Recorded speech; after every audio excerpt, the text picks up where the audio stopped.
ರೇಣುಕಾಸ್ವಾಮಿ ಹತ್ಯೆಯ ಆರೋಪ ಹೊತ್ತಿರುವಂತಹ ಡಿ ಗ್ಯಾಂಗ್ನ ಸದಸ್ಯರಿಗೆ ಮತ್ತೆ ನ್ಯಾಯಾಂಗ ಬಂಧನ ವಿಸ್ತರಣೆ ಆಗ್ತಾ ಇದೆ. ಅಲ್ಲಿಗೆ 6ನೇ ಬಾರಿಗೆ ನ್ಯಾಯಾಂಗ ಬಂಧನ ವಿಸ್ತರಣೆ ಆಗ್ತಾ ಇರೋದು.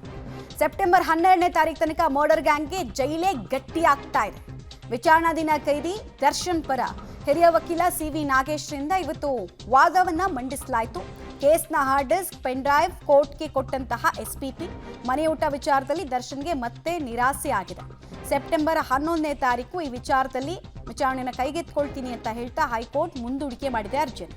ಸೆಪ್ಟೆಂಬರ್ 11ರವರೆಗೂ ದರ್ಶನ್ಗೆ ಜೈಲೂಟವೇ ಆ ಮೂಲಕ ಗಟ್ಟಿ ಆಗ್ತಾ ಇದೆ.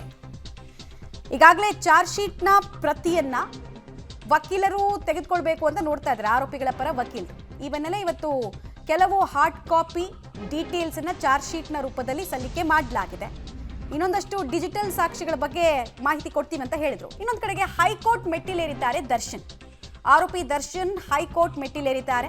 ಚಾರ್ಜ್ ಶೀಟ್ನ ಮಾಹಿತಿ ಬಹಿರಂಗಗೊಳಿಸದಂತೆ ನಿರ್ಬಂಧವನ್ನ ಹೇರಬೇಕು ಅಂತ ಕೋರಿ ಅರ್ಜಿಯನ್ನ ಮಾಧ್ಯಮಗಳಿಗೆ ನಿರ್ಬಂಧವನ್ನ ಹೇರಬೇಕು ಅಂತ ಕೋರಿ ಅರ್ಜಿಯನ್ನು ಸಲ್ಲಿಕೆ ಮಾಡಿದ್ದಾರೆ. ನಾಳೆ ವಿಚಾರಣೆ ಹೈಕೋರ್ಟ್ನಲ್ಲಿ ಆರಂಭ ಆಗುತ್ತೆ. ಸೊ ಇದು ಹೆಂಗೆ ನೋಡುತ್ತೆ ಕೋರ್ಟ್ ಅನ್ನೋದು ಕುತೂಹಲಕ್ಕೆ ಕಾರಣ ಆಗ್ತದೆ. ಬಿಕಾಸ್ ತನಿಖೆಯ ಟೈಮ್ನಲ್ಲಿ ಗೌಪ್ಯತೆಯನ್ನು ಕಾಪಾಡ್ಕೊಳ್ಬೇಕು, ತನಗೆ ಮಾನಹಾನಿ ಆಗದಂತೆ ನೋಡ್ಕೊಳ್ಬೇಕು ಅನ್ನೋದನ್ನ ಕೇಳೋದಕ್ಕೆ ಅವಕಾಶ ಇರುತ್ತೆ. But once charge sheet file ಆದಮೇಲೆ ಅದು ಪಬ್ಲಿಕ್ ಡಾಕ್ಯುಮೆಂಟ್ ಆಗುತ್ತೆ.